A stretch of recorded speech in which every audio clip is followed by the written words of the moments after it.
Hello, everyone. Good morning. Happy Easter. Happy Sunday. Um, guys, Happy we day have 3. happy day 3 of celebration. Yeah. We're here to talk about pretty wild and crazy news today. Just wacky, wild, things we never thought would be revealed. We got a Rogue Squadron trailer. We have casting for the Taika movie. Oh, right. Yeah, yeah. Brad Pitt in a Max Rebo solo thriller. I just, the whole thing. No, guys, look, it's a pretty mellow news day here over in Star Wars Town. Population a billion. So much so that I've already forgotten all of the news stories we're supposed to talk about. How could that be? Because they're so small compared to what we've been doing the last couple days. But we've got some news on Taika. We've got some news on Obi-Wan. We have a new Fallen Order trailer that looks amazing, and then we have some comics news. I think that's pretty much what we're. You freaked out the chat a little Oh, bit. good. That was the plan. I'm just seeing the chat now. Hey, what's up, everyone in the chat? Yeah, don't freak out, Brett. Yeah. Sean's just pulling his old tricks again. Brad Pitt in the Max Rebo solo film. He's no Jeff Snyder. Ooh, yeah. That's the best compliment you've ever given me. Oh, hey now. Oh boy, where do you want to hit? Where do you want to start? You want to start Fallen Order? Yeah, because I was also watching the live stage, because this is where the trailer was debuted or revealed, with Cameron Monaghan and Stig, forget his last name, but like the guy leading the game, right? Yeah. And before they showed us the trailer, he confirmed that in fact that Cal will be going to Coruscant in this game, which is very, very exciting because Coruscant is awesome, and I love Coruscant. Like, I remember playing Bounty Hunter, Star Wars Bounty Hunter with Django, and you're on Coruscant and doing like all these bounties and stuff like that. I know the game is probably not going to be anything like that, but I say that to say I just love spending time in Coruscant, and to Yeah. do it in this game at this stage of the galaxy, the Empire. I'm curious what we're gonna do on Coruscant. Is Cal gonna go to the Jedi Temple? What is he gonna see? Who's he gonna meet? I don't think he can, right? Because that's the Imperial Palace. That's where Sheev is. Right, but like, there's also like secret entrances and stuff like that. You can, I mean, if Yeah. you can't get in there, or I got to imagine there's something that he might want or try to find in there. Sure. There's not really a whole lot. Where else would he go? It could be. I mean, the Coruscant's a big. It's a big day. It's like going to New York and being It's like, one well, big city, isn't it? it's all one. Right? The entire planet's one big city. Okay, that's what I thought. That's Brandon's line. Yeah. Yeah. I mean, it typically. I mean, think about it like if you go to New York, right, and you don't go to the Statue of Liberty or whatever. I mean, there's still plenty of Times things Square. Yeah. Still plenty of things to do in New York, right? True. So who knows, right? There's a lot of reasons he could be there, but there's another big confirmation we have that Christine pointed out in the chat. We got our first confirmation that Jedi Survivor will have ponchos. Yeah, apparently. Because we actually didn't know that until Monahan said so when they came on stage. Yeah, it was actually a really fun bit that he was just doing the whole time. And Anthony Carboni, the host up there, they had a really good back and forth. It was a really fun back and forth. Yeah. Because that could have gotten old, but it actually didn't. Just the way you would go away from it and then they came back. It was a really good interview. I will say Monahan clearly loves this role and clearly loves, being present and being available for this kind of stuff. So it's exciting to see. It gives me faith that we'll see a lot more of him in other things or in more live games action? Or whatever. I would love to see him in live action, but if we don't, my crackpot theory, right? My crackpot theory about Cal and live action. Yeah. Do you know it? No. I think did we talk about it on the past episode of Scoundrels? We might have. But you need to let me refresh you and the audience.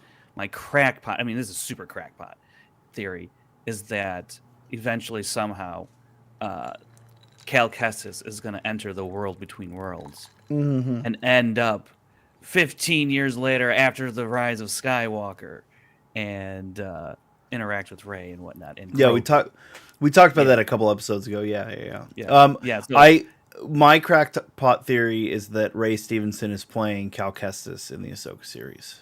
whoa, you just came up with that on the spot. I did. You're right, but adult. He is playing adult Cal Kestis.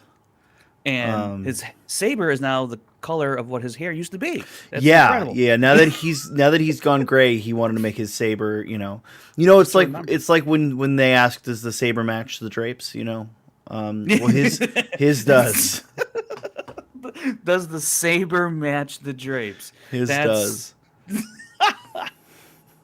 Oh my gosh! Even though it's still early for us, somewhat 10 a.m. is not that early. But Yeah. it's still early. We're still a bunch of dummies over here. But it's been a long like I said yesterday, it's been a long week for us, I think, and for various different reasons. Well, less so for you. You took a vacation. Yeah, this past week I've been on vacation from the day job, and I've been having although the time difference doesn't really help that much because you would think I'd get a lot of sleep on vacation. No, but because of the time change, you got to wake up at like 5-6 a.m. just to kind of catch up and then stay current with whatever's going out. Today we were doing the stream. We're like, we'll start the stream at 10. And I was like, okay, well, I'll wake up at like 9, right? I woke up at 6. Fucking. It's weird. Like my body's adjusted to waking up early after the past couple of days. News, yeah, it's weird. I just woke up. I was like, "What time is it? It's 5 a.m." Damn. Because I better check Twitter. We kind of knew that today wasn't going to be a huge news day. So right. But we got another little tidbit here. Actually, let's go into the Kathleen Kennedy and like the people said stuff. Let's go into that last. So let's do Dark Horse stuff first. There was apparently a Dark Horse panel that I didn't know about. Yeah. Because I didn't think Dark Horse Comics was still doing Star Wars stuff. Have they been doing the High Republic stuff for a while? I guess because they're talking about Phase 3 and so I again, I'm not like super hot up to current, or either of us really current on High Republic, but it is the more news that comes. Everything I hear about High Republic is so intriguing to me. Yeah. And so like I can't help but notice any news that comes out from it or for it, including some of the comic stuff that they were talking about for the High Republic Adventures Phase 3 that's coming at the end of this year. So if you're a really big High Republic fan like Juan Laura Kelly, I'm sure you were ecstatic about some more High Republic news and comics and stories. Or if you're not a big High Republic fan, now's the time. Yeah. Right? But you want to get into it, now's the time to get into it. So, be that as it may. But yeah, we got which one do you want to start with? I mean, they talked about High Republic Phase 3. We're not going to go too far into that because again, either you know it or you don't. And well, one of the other like details that really like sticks out to me when I look at some of the High Republic Adventure news is that Jeddah is going to be a destination for the series. Now I know they've had a previous book for Jeddah, like Battle of Jeddah, right? Battle for Jeddah. That was something that came out a little while ago. And so now I guess the 8-issue backstory of Sav Maligan has 5 issues to go, with Jeddah being the big destination for the series. I'm getting all this off of StarWarsNewsNet.com, by the way, people. They do a good. Well, really, we're getting it off of SW Books and Comics. Well, yeah, both. Because that's who they're getting it from. Yeah, so if you follow their Twitter, they show a lot of the cover art that's coming up for the series, and I love the cover art. For High Republic, I loved a lot of the art from the High Republic. I should really, I sound like someone who should be reading, who does read High Republic, but I haven't been, and like I said yesterday, that's something I want to correct in the near future. But moving on to some of the other comic stuff that they talked about, one that really interests me though is this Tales from the Death Star. It's going to be Uh-huh. written by Kevin Scott, and one of the three tales for the Tales from the Death Star is based around Grand Moff Tarkin's last day on the Death Star, which is really, really interesting to me because you'd think by watching A New Hope, you kind of get like what's going on. But now I'm curious, what else What else could have happened? been going on? What else could they have been talking about? Even though he was so Tarkin, that is, he was so adamant about this being their moment of triumph. Was he in fact having contingencies enacted at that point, just in I case? I think You I know? think that's the implication. I mean, I know, for example, like General Tag makes it off Death Star Live. You know, we know that some of those executives that were there on the last day were not present at the end. And also keep in mind their prison break from the Death Star happens that same day, right? So it's probably going to show him dealing with that. What other fallouts Oh yeah, happening, yeah. right?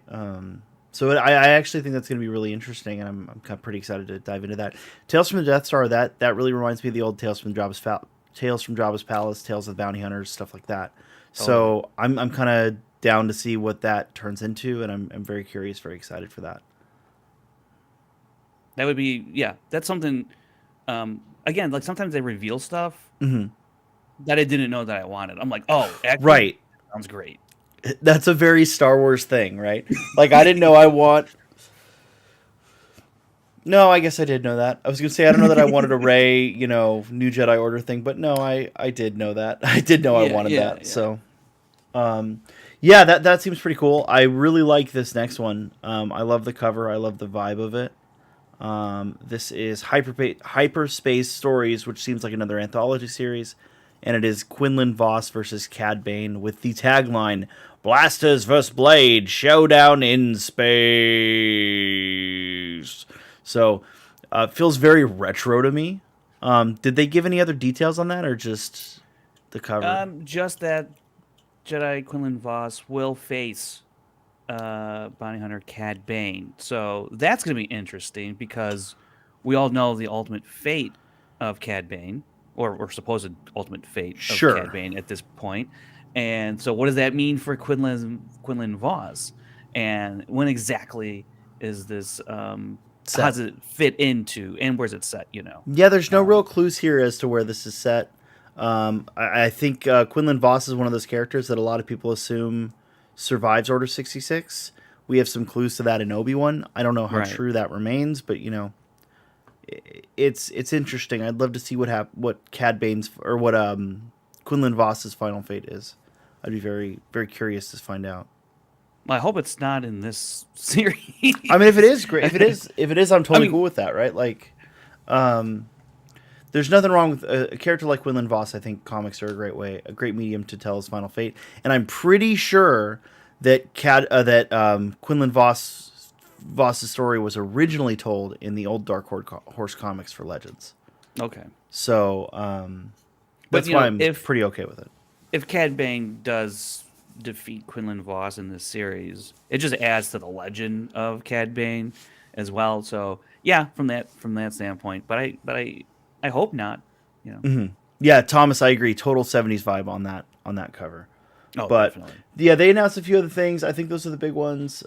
They showed some panels from the High Republic stuff. They Oh showed. yeah. Speaking of panels, if you've been watching the live stream on Star Wars YouTube channel, they have streamed the villains of the sequel trilogy panel with Ian McDermott and Gwendolyn Christie and few Andy Serkis. Mm-hmm. I forget who else is up there. Kino And Loy's not a villain. that's no from a certain point of view, the Empire certainly views it as one. Yeah. Um, and then they also were streaming the Obi-Wan panel with Hayden and Deborah Chow and Ewan McGregor and uh, Vivian Lever Blair. So um, that's stuff that I haven't fully watched in total. Um, I don't. Yeah, we were talking about it earlier before we went on air. It's nothing like groundbreaking, but it's just really interesting to hear the It's cool behind the to scenes see. stuff and hear their thoughts. Because I think one part where I left up before we got on here was they were talking to Hayden about Ewan and Hayden filming that flashback Clone War era fight. Yeah. And so I'm looking forward to kind of hearing more insight on that. So I'm looking forward to, and I guess they haven't clipped out these panels. They're only still in the live stream video, if you will, for each day. Maybe they will clip them out eventually after Celebration, I'm probably assuming. But if you want to watch them, each day they've streamed panels, not all of them, obviously, but I think day one they streamed the Andor panel, which was really interesting. Well, and they have watch. streamed a lot of the interviews and stuff from the live stage, so that's certainly worth going back and looking at. The live stage has been crazy busy this year, I think, compared to years past, actually. Yeah, and I think, we complain about them not streaming panels. I mean, I noticed, and this was something we kind of talked about. I don't know if it was yesterday or if I talked about this with someone else. Oh, no, I was talking about RD Films, Darth Mono in our Discord. He's at Celebration. He does not consider himself a big Star Wars fan, and one of his complaints was that he was watching live stage coverage, and they had talked to the people in the audience around the live stage as if they were at the panels. Oh no. So, for example, like they'll be like, "Oh yeah, how did you feel about X trailer, everyone?" And it's like, okay, no one saw that, right? The few hundred people in the panel saw that, and there's way more people around the live stage. It's crazy. There's a ton of people around the live stage. It's way more than what we had last year. Last year there was not that many people around the live stage. I was thinking or it could have been a bigger area also. It could be, but Anaheim, there's a lot of area that was not occupied by people. There's more open space. But as I understand it from the tweets and everything, the space they have at the convention is nowhere near as big as it's been for Chicago or Anaheim, apparently. I've seen some pictures; they're squeezed in there. Someone told me it's about 2/3 of the space at Anaheim. So that's crazy. But also apparently there's actually more available space around them that they're just not using. So sure, but that's normal. True, but it's like, why are they that cramped then? Anyways, I think that's normal. Yeah, we're not here to critique the land. Yes, we are. All, we're not there. We're not there, right? But we're gonna critique from afar. We had a few more. We've gotten some tidbits from Kathleen Kennedy throughout the weekend, and we got some more that we're going to dive into. I really enjoyed these, right? But Kennedy says that new Star Wars films are pretty far along in development. I'm not going to read the quote because it's gibberish, Well, people. I will try to make it sound. Yeah, that's what I'm just going to say. I'm going to summarize it, but I'm not going to read it verbatim. But she basically says that looking at what Dave's been doing with Ahsoka, as you can imagine, there's at least 6 or 7 years building to what we want to be doing in the movie. Right? Now, my question is whether or not that 6 or 7 years begins, once they decided, hey, we're going to do this movie, or if how long is that 6-7 year timeline, right? Because I think that includes work they've already done. I don't think they're saying that this movie is 6 or 7 years out. It might be. It might be, and if it is, if it's a second released, because if presumably this Rey New Jedi Order movie comes out 2025, which has been a year that's been penciled in or reported, that this is when the next Star Wars movie is going to happen, and if the 6-year mark puts it at 2029. Maybe it's earlier, 2027 even. I mean, 6-7 years. Plus, they also have other shows that they want to do other stuff and to build up. I don't, and it may actually take till 2030. Sure, I just don't see them keeping. Crossover event. I don't see them keeping someone like Pedro or whatever nailed down for 6-7 years. So. I don't know, money talks, man. Yeah, PLD. That's kind of. I don't know if I agree with that. Also, hello, PLD. You guys should go ahead and check out PLD Projects and their show. Holy Snokes! No, I think it's called. I think it's called Snoke and Aces. Snoke and Aces. Yeah. Check out their show Snoke and Aces, the Star Wars gambling podcast. But yeah, I think I think they're saying, you know, I don't know. I don't know. I mean, because look, they have 3 movies that are going to come out, and what if? I mean, like we all, I think some of us assume, at least I do. I think the Mandalorian will be the Filoni movie will be the second of the 3 released. What if it's the third one released? And that would actually push it. It would make sense for the Sure. 6 to 7 year And then timeline to one and then I carry, guess it and it's like,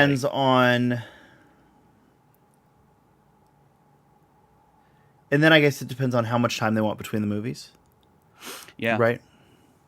do they want every other year, Hmm. every year, starting in 2025? Who knows?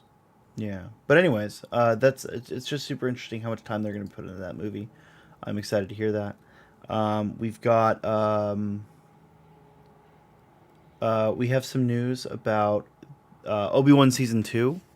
Apparently, it's most likely not happening. At least not happening anytime soon. It doesn't sound like Kennedy was interested in it. Although Yeah. so Ewan kind of came out and said that, like, hey, I would love to do um, Obi-Wan season 2. He said his, you know, at this time in his life, like, he kind of is having a Star Wars renaissance personally, so he wants to do more Obi-Wan. Kathleen, however, said it's not an active development, but I never say never because there's always a possibility. The show was so well received, and Deborah Chow did such a spectacular job. Well, Now, I think this is that's an the company interesting line. quote That's the because company line. she's towing the company line, right? Yeah, I think yeah. Which is should be good. was well liked by, you know, Obi-Wan fans. Star Wars shills. Yeah. Oh yeah, Obi-Wan fans. Thank you, Frank. Star Wars shills, and I consider Frank and I Star Wars shills in this, right? Sure.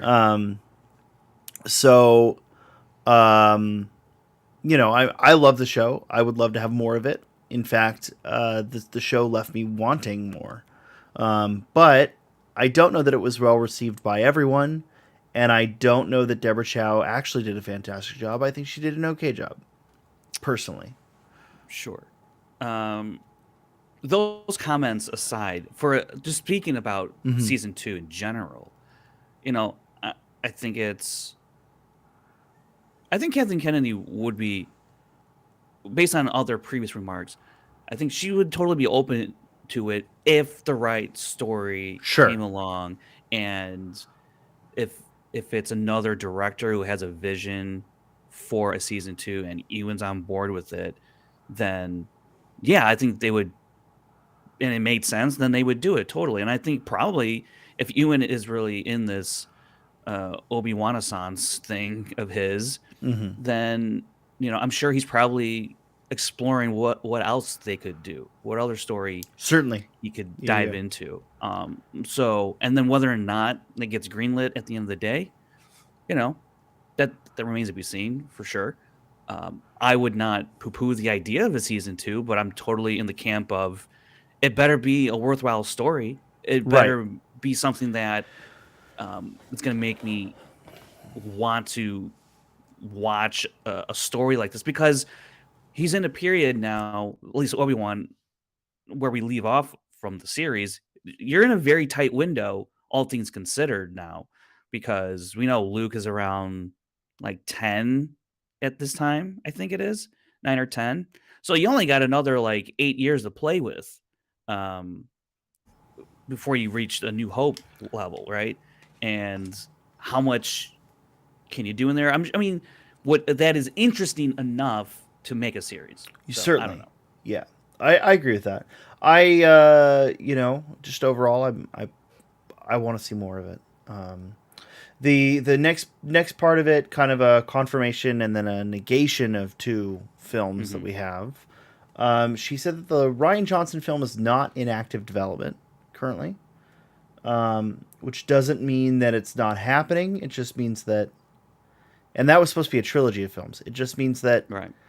they're not currently working on it, but doesn't mean they won't pick it back up eventually. I think that if it was done entirely, she wouldn't have commented like that. But I think that the outlook is not good on that film trilogy. Yeah, I still think. Yeah, I think you're right in that. especially when you announce 3 movies Mm-hmm. and none of them involve Ryan Johnson whatsoever. Well, he's tabled to at least 2030, and a lot of things can happen between now and then. And yeah, so they're not developing anything with Ryan Johnson. And I think she even talked about he's busy doing Glass Onion, or Yeah, he's Knives got Out other things. stories. He's got other things going on. That's not to say he can't ever pop in and direct an episode of some show. I would love that. Or That's yeah, I think that'd be honestly, great. I would honestly love that. I would love to see them pull more. I mean, like having Ryan come in, or even like. I'd even take JJ to direct an episode. Yeah, I don't think JJ would though. Is my thought. It's true. I don't think he would, but I would welcome it for sure. I was about to say that, and then I thought about it. I'm like, I don't think JJ would. But to follow up on that, she also mentioned that Taika is still working away on his film. So that I find super interesting because it means we are still probably getting a Taika film. What she said was he's writing the script himself. He doesn't really want to bring in others into that process, and I don't blame him. He has a very, very, very, very unique voice. I think that's pretty apt for Taika to do. I'm very curious what that film's going to be, if it happens. I think it still will, personally. Well, the interesting part is he has his own particular vision and style, she says, sure. Right? And he's doing it himself, nobody else. And that's very antithetical to what we've seen from Lucasfilm so far. Right, because, I mean, and then at the end of the day, he's going to submit a script saying, here's my movie. I want to make this. Right. And then Lucasfilm, Kathleen Kennedy is going to look at it and say, they're obviously going to be like, there's going to be notes on it. And then how receptive is Taika going to be? And then will there ultimately be creative differences? I mean, I think that's where it's setting up. If this thing doesn't happen, then it's a creative difference thing. Sure. Taika's out. My defense of the film happening is the fact that Taika has now done multiple Marvel movies, and it's the same process over there, right? That's true. Probably even less so over there. I mean, didn't he? I mean, he wrote most of or all of Love and Thunder. I don't know. I've never seen it. That's fine, but wasn't well received. No. And so the fact that but he's the only writer on this Taika movie, that gives me pause for a tiny bit of concern, just based on the last thing he was helming on his own, basically writing. Kind of flawed. I didn't particularly care for that movie, but I don't know. Star Wars is a different animal, sure. Maybe he has a way better grasp on what he wants to do, and it really works. And I think it could. I think it could be a really more silly alien-driven type of movie. I think, based on his kind of personality and his sensibilities. So, I think I would still be receptive to it for sure. But man, I don't know. Yeah, well, it remains to be seen. But yeah, I mean that's pretty much all the news that's fit to print for today. Like I said, this is going to be a shorter one. We're hitting right about the half-hour mark, so that's where I wanted to hit. We'll be back tomorrow. Evening. Tomorrow evening, we're planning on 7 p.m. We will be live. We will be going Specific through Tander time. Yeah. Specific Tander time. We will be going through all of Celebration. We're going to start with the Monday news, if there is any, which there is a Bad Batch panel tomorrow, so we'll probably hear some stuff regarding that. And then from there, we will roll into kind of our favorite stuff and what we want to talk about from the rest of the stream. And I believe it'll be the two of us, Brandon and Kevin, right? It'll be all of us.